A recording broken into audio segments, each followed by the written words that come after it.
So Bandai Namco just dropped the system requirements for Blood of the Dawnwalker, and I'm gonna be real with you. This might be one of the most confusing spec sheet I've ever seen. I've looked at a lot of them, a lot, and I've never seen a 5090 listed on one before. But here's the thing, that's not even the weird part, because the more I look at this, the less it made sense.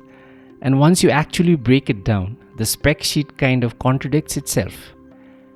At first glance, it looks normal, minimum recommended, ultra, standard stuff, right? But give it about 10 seconds and things start to fall apart.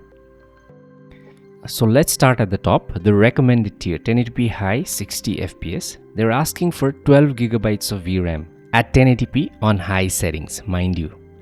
That's not a typo, that's what they wrote.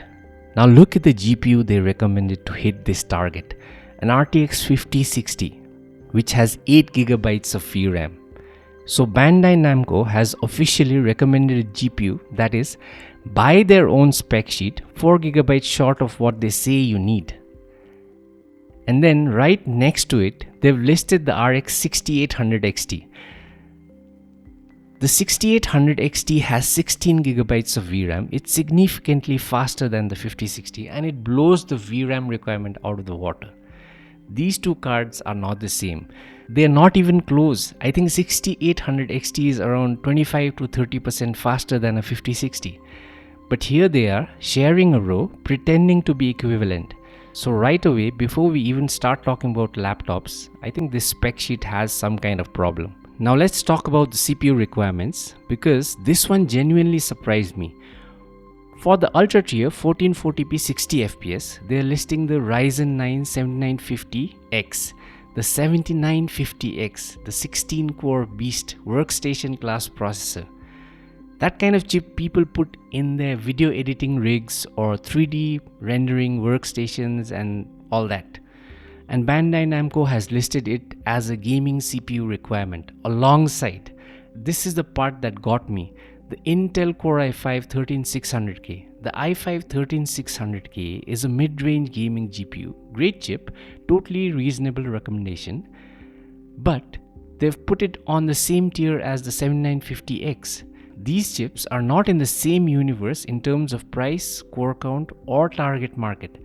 If the i5 13600K is enough, and it probably is, then why is the 7950X even there? And if the 7950X is genuinely needed, then the i5 isn't gonna cut it. You can't have both be true. I feel this spec sheet wasn't engineered, it was guessed. And before we get to laptops, there's one more thing. The game runs on Unreal Engine 5. Now for visuals, that's great, the game looks incredible, but UE5 has a reputation, and that reputation is stuttering. Shader compilation stuttering, traversal stuttering, the very specific hitching the UE5 games do when you move through the world for the first time. And when you see native 1080p high, 12GB VRAM, remember that's also with Lumen, Nanite and everything UE5 brings with it. The good news, and the spec sheet actually says that in the footnotes, upscalers are supported. DLSS, FSR, they're all in. Which means for laptop users, there is a path forward. But it's not the path Bandai Namco's spec sheet would have you believe. So here's where we actually are. The developer says you need 12 gigabytes of VRAM for native high 1080p. On laptops, you don't hit 12 gigabytes until you get to the 5070 Ti or 4080 laptop. Everything below that, your 5060, your 5070, your 4070, your 4060, your 5050, all 8 gigabytes or below. So technically, by Bandai Namco's own standard, every laptop GPU below the 5070 Ti is running below their recommended specs on VRAM alone. That's most of the market. But the important thing is, the spec sheet was measured at native settings with no upscalers. The moment you turn DLSS or FSR on, the VRAM pressure drops significantly, the performance opens up, and suddenly cards that look like they had no business running this game can actually run it quite well. So let's actually look at what's realistic tier by tier. Entry tier 4050 3060 laptop, 6GB of VRAM below the developer's minimum threshold.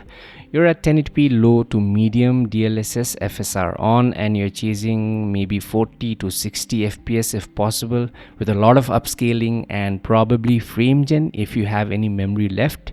Playable, but you'll feel every UE5H. Mid-tier 4060 5050 laptops, both 8GB. Yes, 5050 is 8GB this generation. 1080p medium to high with DLSS and FSR and quality are balanced. Keep texture pool on medium or you'll run into VRAM overflow, and maybe you'll get around 45 to 60 frames depending on the scene. Now we come to the sweet spot, 5060, 4070 and 5070 laptops, still 8GB, still technically under specs for native. But with upscaling on, 1080p high at 60 frames is still achievable. This is where most of you watching probably live, and honestly it's fine. Just don't go native or VRAM overflow will definitely happen. High tier 5070 Ti and 4080 laptops. This is the first tier where you actually meet their expectations. 1440p high DLSS quality or balanced consistent 60 frames is possible. Now we come to ultra tier 5080 4090 and 5090 laptops, 16GB, at least no VRAM compromises. 1440p to 4K high or ultra settings with upscaling should be doable. If you're here, you already know the game is yours. And finally, Rogue Ally, shared VRAM from system RAM, so 12GB is out of question. You're looking at 720p to 900p low settings, FSR balanced performance, max TDP. 30 to 40 frames honestly is the target for this device. It'll run, just don't expect miracles from UE5 on a handheld.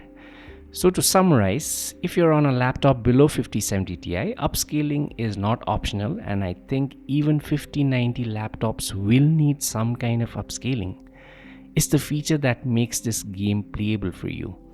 The spec sheet just doesn't tell you that clearly enough. And that's also the primary reason why the spec sheets look so crazy. And if you're one of those 5,000 odd people buying a 5090, 4090 or a 5080 laptop, congratulations. You are Bandai Namco's intended audience. The rest of us will have to optimize. I'll put the game to the test the second it launches to find the real settings for the mid-gen hardware. If you're on a laptop and want to skip the guesswork, subscribe. Let's see what the engine can actually do.